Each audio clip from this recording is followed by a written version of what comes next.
Adventures of Sonic Episode 17 Over the Hill Hero. Does Sonic get thrown over a hill? Well, that sounds like it would humiliate him, so no. We start out with a bunch of people sneezing. These people are the weirdest looking humans ever. And they're sneezing because of common cold bombs dropped by a scratching grounder. They're doing this to clear out a village for Robotnik. Why wouldn't they just run inside their homes and stay there? Scratch can get a cold too, despite being a robot, and yet Grounder can't have one. It's called Hilltop Village, as it turns out. It's cute when the TV shows use game settings pointlessly. Scratch drops a missile, and Sonic catches it, and it sneezes, but surprisingly not at him. That could have given him a cold. Out of nowhere, a superhero called Captain Rescue shows up. And hopefully he's just a parody since he trips down a hill and drops a bell on Sonic, causing Sonic to get a horrible cold. He says his sneeze bomb catcher was off course and Sonic calls him a schmo. I like that Sonic called him out, but that was such a tame word to use for him. Sadly, Sonic rescues him from the missile Scratch is dropping when he really doesn't deserve it. At least it's novel to have Sonic having a cold, although never mind, he's not sneezing anymore. He tickles the noses of the hot air balloons because apparently those have those just for a Deus Ex Machina to let Sonic win. The captain presses a button and shows footage of himself as the hero. Who shot those fancy camera shots that happened to catch him being helpful? Or framed the video faking it? Sonic offends him, calling him old-timer, and Tails says he hurt his feelings. I'm glad Sonic stood up for himself instead of being a wimp, and it reminds me of Fleetway Sonic, seeing him be more harsh sometimes. The guy really deserved it. It's more annoying to have one superhero that's incompetent throughout the episode than a whole bunch of them that don't actually inconvenience the heroes, so already Fleetway wins in the superhero parody department.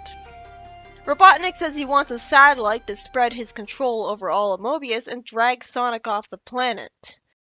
So I guess I really am supposed to believe Eggman doesn't rule any part of Mobius then, since I've never seen a city explicitly stated to be run by him.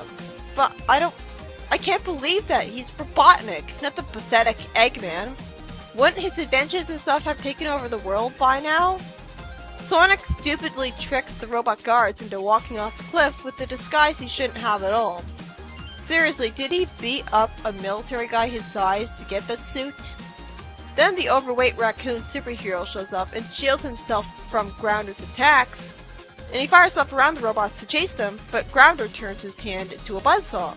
I'm actually invested in this fight for once because they're equally matched. He shocks Grounder, but Scratch throws him off a cliff, and Sonic has to save him by the cape. It's not that impressive that he was fighting robots, because really, it's Scratch and Grounder, they're pathetic. For some reason, the superhero actually buys that the evil Robotnik would ever admire him, and gets turned against Sonic from jealousy. At least Robotnik admits to him that his own gadgets are evil, but the scene is just frustrating. Why would a superhero, or rather lame idiot with gadgets and a cape, actually agree to work for Robotnik? This is so stupid. Tails points out remote-controlled planes in the sky to Sonic. The superhero presses a button to stop the planes with something from his belt, but he gets carried away by them. And his acting when he's surprised by that is terrible, making me briefly wonder if he was supposed to be badly acting, and that was a plot point. Sonic gets kidnapped by a force field bubble of Robotnik's, and the superhero wasn't happy about it when I thought he was working for Robotnik. I saw a clip of Robotnik saying it's all mine already. At least he lampshades his recapping after the ad break, but that doesn't justify the filler.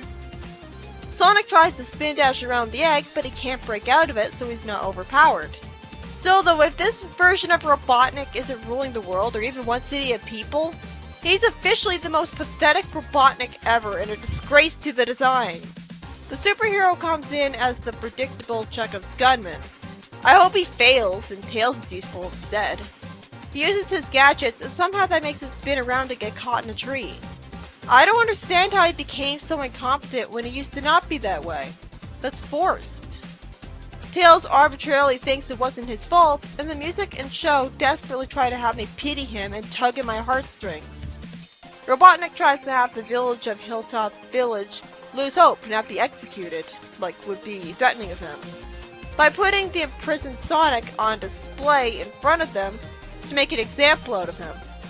How did Sonic hurt Grounder when he's trapped in the bubble?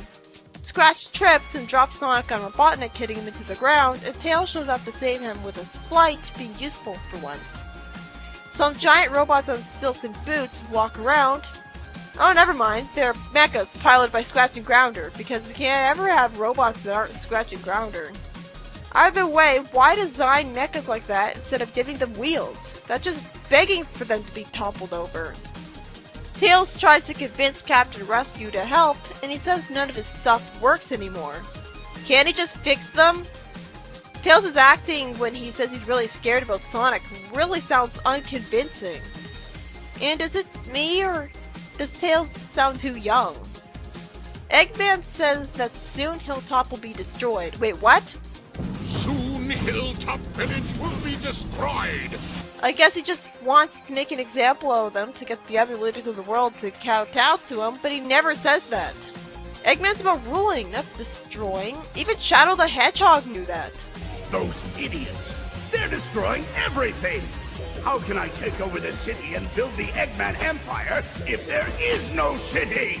Why doesn't he just tax those citizens and rule over them? Sonic goes into the driver's seat of Rescue's plane, and he says Tails should go to school because if he did, he'd know air pressure is thin up in the air.